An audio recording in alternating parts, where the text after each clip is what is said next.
Have you heard about Adventist University of the Philippines? Well, let's get to know my school with me and Shanygne Paso right now.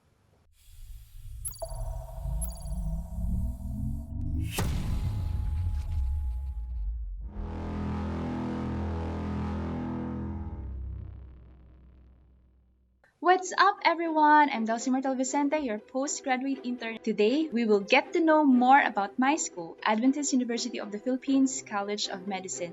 And you are in luck because we have a very special guest.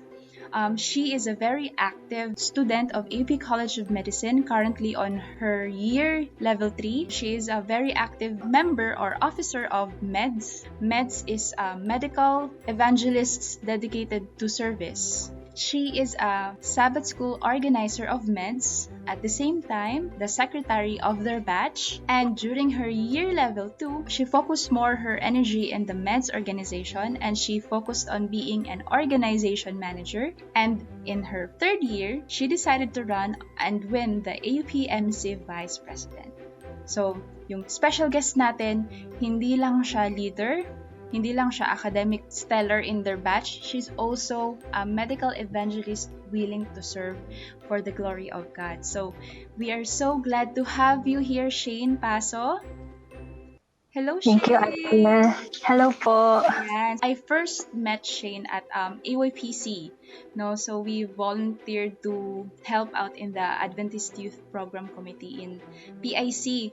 So si Shanygne that time was taking her pre-med, right, Shanygne? Yes po.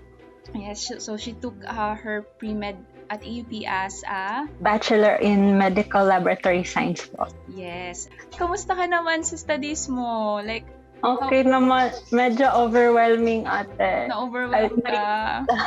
Nasa OB kami. Parang nung first okay pa, pero biglang dumami yung mga aaralin. So, Oo, ganyan talaga alam kasi. kung paano siya i-manage. Oo, ganyan kasi talaga kasi sa block, talagang kailangan magbabasa ka agad kasi matatambakan ka sa dami ng inaaral.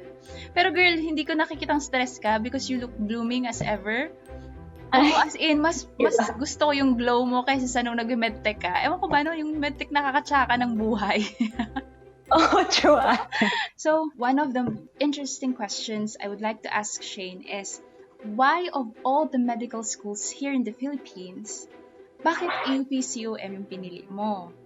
Kasi sobrang dami ng schools. We have LaSalle, we have FEU, we have our prestigious med schools here in Manila, UP, PLM. Pero bakit AUP COM?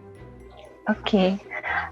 It's an interesting question kasi AUP wasn't my first choice. When I had my NMAT score, pasok siya sa school na gusto ko. Mm-hmm. But then I think it's God's ways of showing me na it's probably not where He wanted me to be. Kasi nung nag-review kami for licensure exam ng medtech, I was in the environment kung it's like the probable environment that I'll be in then if I would choose that medical school.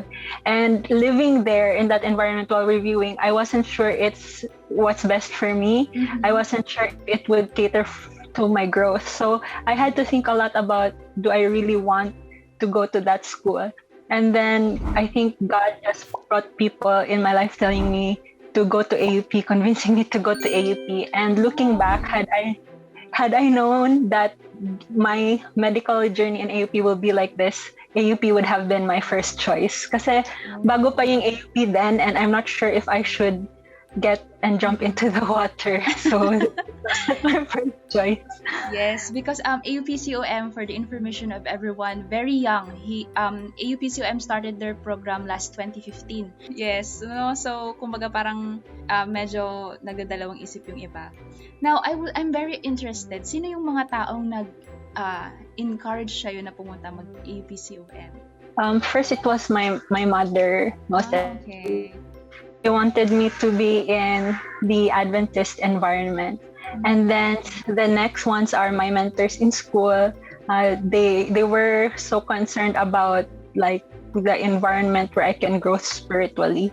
And they tried to convince me na if you really want to get closer to God and if you want to be in a community that can foster your growth spiritually, then stay here. And I forgot who told me, I think it was a friend, sabi niya, AUP COM is built for a reason, and you're going to med school at this time for a reason when AUP is already established. So don't you think that's an answer or God's answer to you na you're going to med school at this time and established na yung AUP at this time. So most probably you're meant to go to AUP, and so parang that convinced me a lot to take that into consideration, and eventually I chose AUP. Oh, okay. So, nung nandito ka na sa AUP COM, syempre you already took your pre-med as medtech sa College of Health. Pero what are the top 3 things that you like about AUP COM?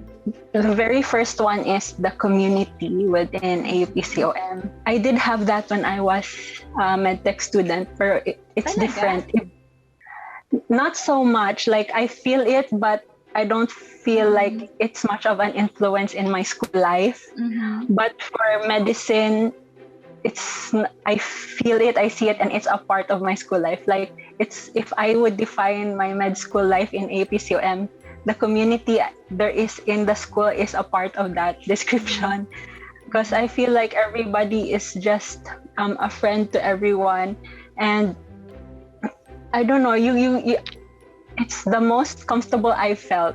Yes. Being in that's true. Kasi kahit ako din naman, no, nag-medtech din ako sa AUPCO, College of Health. Pero siguro dahil ang dami natin, yung AUPCOM kasi konti lang. So talagang kita natin, kilala natin lahat. No? So you like community. Then what's your second? The second is the opportunity to be reminded about spiritual growth. Kasi I never really also in the department itself when I was in college, but in AUP COM, it was like the center of everything that we were doing, especially with Mother Dean, always reminding us to become physician missionaries.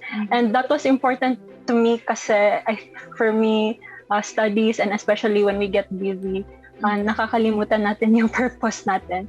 And to be constantly, I mean, not every day reminded, but from time to time being reminded of that, parang it helps remind me na what I'm here for, like what's the purpose na bakit I'm taking medicine. Yes. So your third one would be? My third one would be the professors. Yeah, kasi they're so close to us. Like, I can approach them anytime and talk to them about anything, and we can laugh about anything together or tell them my concerns, and I wouldn't feel any inhibitions because I know that they will listen and they will understand. I did not feel that before in anywhere going to school, that I could just have that kind of relationship with our professors.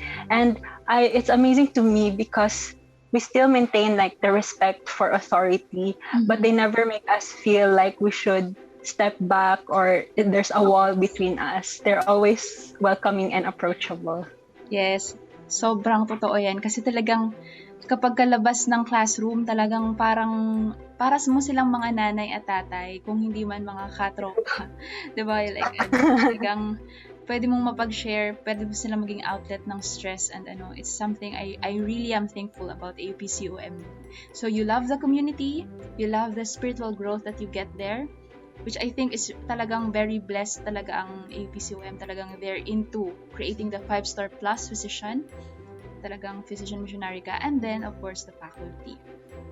Now, since you are an AUP MSC Vice President, and and we all know na MSC, wala tayong sweldo, right? If we serve as an officer in our school, walang sweldo, walang scholarship benefit. But despite all these things, why did you still run? And why did you still choose to serve AUPCOM? That's another interesting story kasi it wasn't initially my choice to run. Okay. At parang medyo pilit siya, something like that.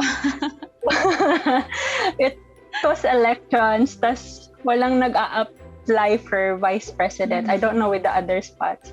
And some of my friends were telling me to just try to run anyway. I have nothing to lose. And at that time, parang ayaw ko talaga kasi feeling ko pahirap ng pahirap ang med school and I need time sa academics. Hindi ko masasacrifice ko yung study ko if I run for MSc. But I don't know, every time they tell me to run, parang I feel like at peace. I don't feel like repulsive about the idea. Okay. So I think the more people were telling me to do it, the more I considered it. And then one day, parang may nag-devotional sa classroom. Okay. Kasi walang tumatakbo sa batch namin na ano. Sobrang academic driven talaga yung batch nyo, Pero eventually may mga nag-apply din from our batch. Tapos sabi, I'm not sure kung sino, nakalimutan ko kung sino yung nag-devotional. Sabi niya, alam niyo, parang nakikita ko naman potential natin as a batch. Tapos maraming leaders dito. Wala daw mag-lead. It's like, especially for those who were gifted with it, it's like, you're not using what God gave you. And sabi niya, God wouldn't like ask you to do something if He didn't think na you're capable of doing it, and if He will not give you strength enough to do it. And so that she was saying na if you feel like even kahit konti lang na you should lead, then go for it kasi that's probably God nudging you to do it. And I did feel that, like, they don't stop telling me to run. So I said, okay, baka it's really what I meant to do. So I ran. Yes. But no regrets naman so far. It's been a blessing din for my growth. Okay, so na-mention mo pahirap ang med school. Para sa'yo, anong taon ang pinakamahirap? And then, ano yung mga challenges na na-face mo? And how did you cope up with that? Okay.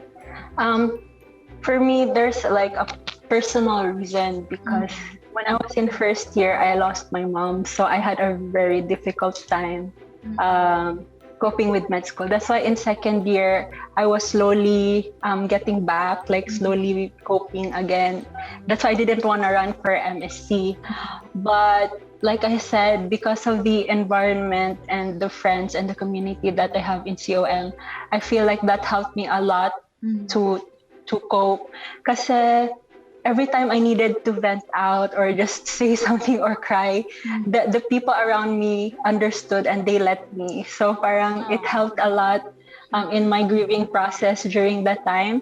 And also to know that there are people na you can run to every time you feel low.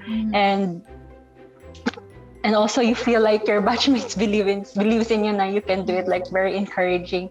It makes you believe in yourself also somehow. And I think that helped me cope a lot. The next challenging thing is this year, because of the pandemic, there's a lot of adjustments to do and it's very new for everyone. So parang we have to adjust to a lot of changes. But it's been like almost a year now and I think we've been coping well, but to be honest, I would want it like face-to-face pa rin. Yes. Not all virtual. Okay.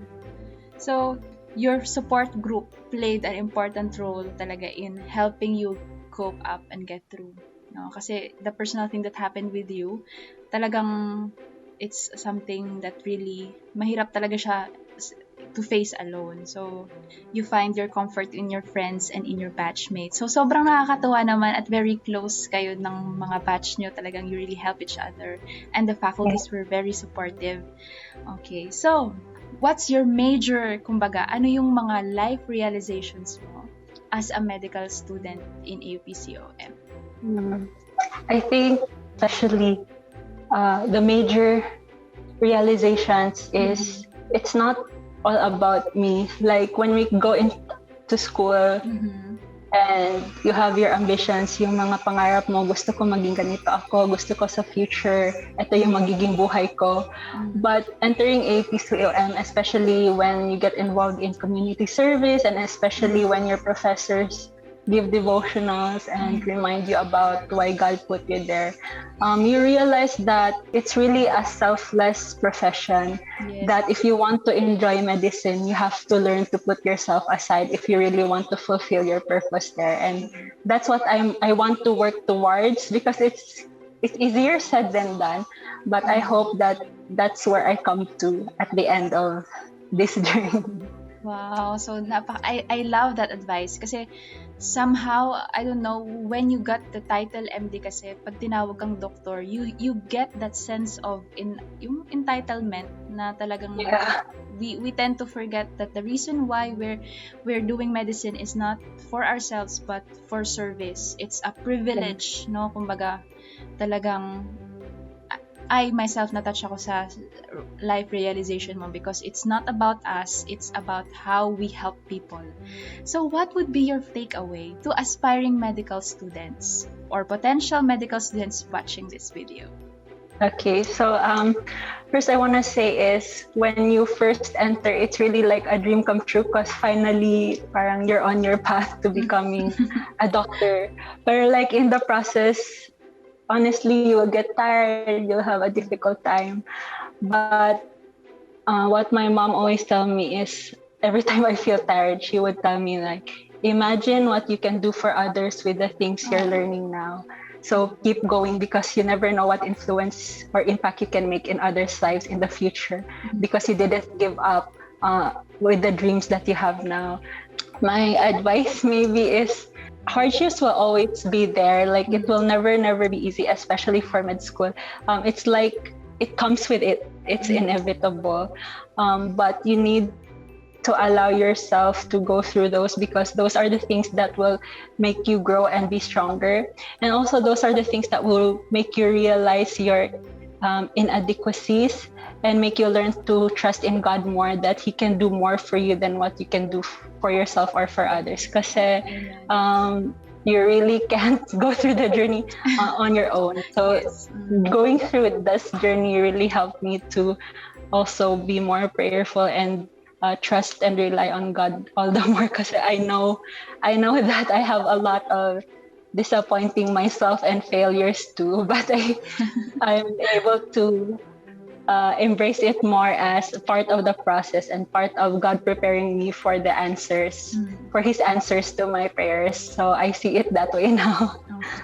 Ayan, so Shane, thank you so much for sharing your realizations, your experiences, and the reason why you chose AUP COM. I really do believe you're one of the 5-star plus physician missionary. Your advices, talagang like way advanced than your years. Kasi it's full of impact and lessons na everyone or all of us, even I, learned a lot. Talagang natouch ako na it's not about us, but it's about our service and our work for God.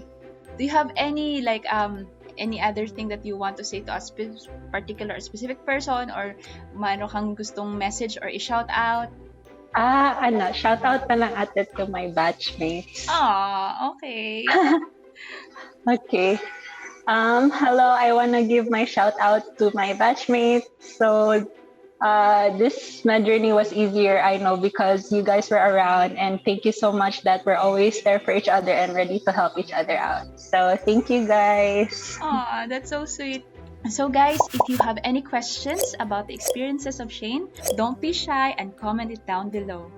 We are very thankful that you're here watching the Road to MD series. I'm Delcy Myrtle Vicente, and this is Shanygne Paso, providing you Med Remedy. Thank you and God bless. Okay.